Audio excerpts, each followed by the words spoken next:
कादिर और मैकू ताड़ी खाने के सामने पहुंचे तो वहां कांग्रेस के वॉलंटियर झंडा लिए खड़े नजर आए।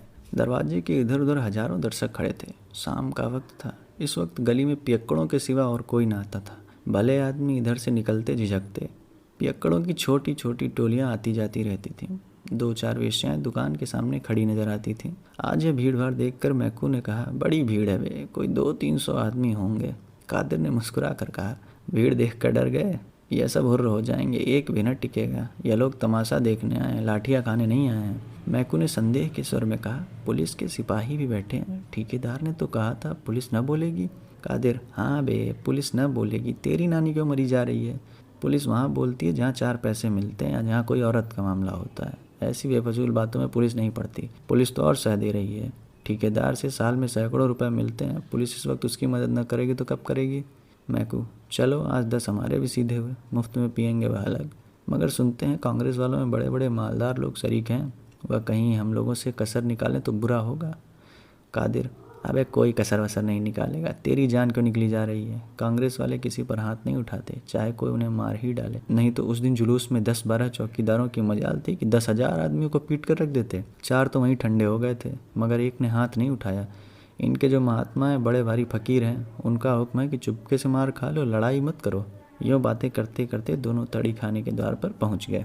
एक स्वयं सेवक हाथ जोड़कर सामने आ गया और बोला, भाई साहब, आपके मजहब में ताड़ी हराम है। मैकू ने बात का जवाब चांटे से दिया। ऐसा तमाचा मारा कि स्वयं सेवक की आंखों में खून आ गया। ऐसा मालूम होता था कि गिरा चाहता है। दूसरे स्वयंसेवक ने दौड़कर उसे संभाला। 5 उंगलियों का रक्त में प्रतिबिंब झलक रहा था, मगर वॉलंटियर तमाचा खाकर भी अपने स्थान पर खड़ा रहा। मैकू ने कहा, अब हटता है कि और लेगा? स्वयंसेवक ने नम्रता से कहा, अगर आपकी यही इच्छा है तो सिर सामने किए हूँ, जितना चाहिए मार लीजिए, मगर अंदर न जाइए। यह कहता हुआ वह मैकू के सामने बैठ गया। मैकू ने स्वयंसेवक के चेहरे पर निगाह डाली। उसकी 5 उंगलियों के निशान झलक रहे थे। मैकू ने इसके पहले अपनी लाठी से टूटे हुए कितने ही सिर देखे थे, पर आज किसी ग्लानि उसे कभी न हुई थी। वह 5 उंगलियों के निशान किसी पंचसूल की भांति उसके हृदय में चुभ रहे थे। कादिर चौकीदारों के पास खड़ा सिगरेट पीने लगा। वहीं खड़े खड़े बोला, अब खड़ा देखता क्या है, लगा कस के एक हाथ और। मैकू ने स्वयंसेवक से कहा, तुम उठ जाओ, मुझे अंदर जाने दो। आप मेरी छाती पर पाँव रख कर चले जा सकते हैं। मैं कहता हूँ उठ जाओ, मैं अंदर ताड़ी न पीऊँगा, एक दूसरा ही काम है। उसने यह सब कुछ इस दृढ़ता से कहा कि स्वयंसेवक उठकर रास्ते से हट गया। मैकू ने मुस्कुरा कर उसकी ओर ताका। स्वयंसेवक ने फिर हाथ जोड़कर कहा, अपना वादा भूलना मत। एक चौकीदार बोला, लात क्या के भूत भागता है, एक ही तमाचे में ठीक हो गया। कादिर ने कहा, यह तमाचा बच्चा को जन्म भर याद रहेगा। मैकू के तमाचे सह लेना मामूली काम नहीं है। चौकीदार, आज ऐसा ठोको इन सबों को कि फिर इधर आने का नाम न लें। कादिर, खुदा ने चाहा तो फिर इधर आएंगे भी नहीं, मगर हैं सब बड़े हिम्मती, जान को हथेली पर लिए फिरते हैं। मैकू भीतर पहुंचा तो ठेकेदार ने स्वागत किया। आओ मैकू मियाँ, एक ही तमाचा लगा कर क्यों रह गए?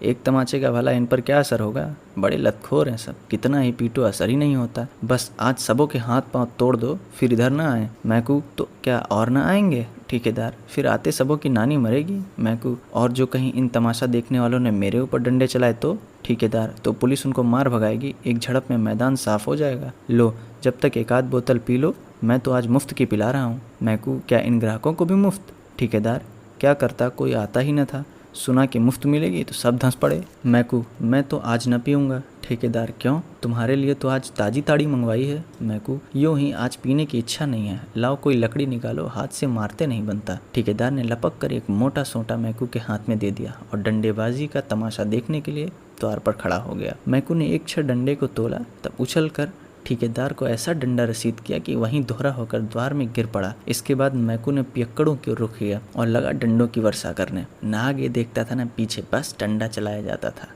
ताड़ीबाजों के नशे हिरन हुए, घबरा घबरा कर भागने लगे, पर किवाड़ों के बीच में ठेकेदार की देह बिंधी पड़ी थी। उधर से फिर भीतर की ओर लपके मैकू ने फिर डंडे से आवाहन किया। आखिर सब ठेकेदार की देह को रौंद रौंद कर भागे। किसी का हाथ टूटा, किसी का सिर फूटा, किसी की कमर टूटी। ऐसी भगदड़ मची कि 1 मिनट के अंदर ताड़ी खाने में एक चिड़िए का पूत भी न रह गया। एकाएक मटकों के टूटने की आवाज आई। स्वयंसेवक ने भीतर झांक कर देखा तो मैकू मटकों को विध्वंस करने में जुटा हुआ था। बोला, भाई साहब, अजी भाई साहब, यह आप गजब कर रहे हैं, इससे तो कहीं अच्छा कि आपने हमारे ही ऊपर अपना गुस्सा उतारा होता। मैकू ने 2-3 हाथ चलाकर बाकी बची हुई बोतलों और मटकों का सफाया कर दिया और तब चलते चलते ठेकेदार को 1 लात जमा कर बाहर निकला। कादिर ने उसको रोक कर पूछा, तू पागल तो नहीं हो गया बे? क्या करने आया था और क्या कर रहा है? मैकू ने लाल लाल आंखों से उसकी ओर देखकर कहा, हाँ, अल्लाह का शुक्र है कि मैं जो करने आया था वह न करके कुछ और ही कर बैठा। तुम में कुव्वत हो तो वॉलंटियरों को मारो, मुझ में कुव्वत नहीं है। मैंने तो जो 1 थप्पड़ लगाया उसका रंज अभी तक है और हमेशा रहेगा।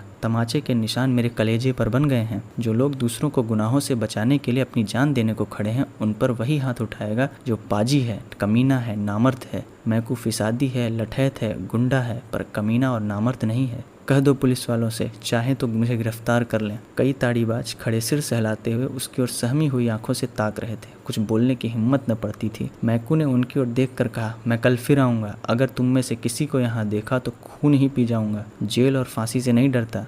तुम्हारी भलमनसी इसी में है कि अब भूल कर भी इधर ना आना।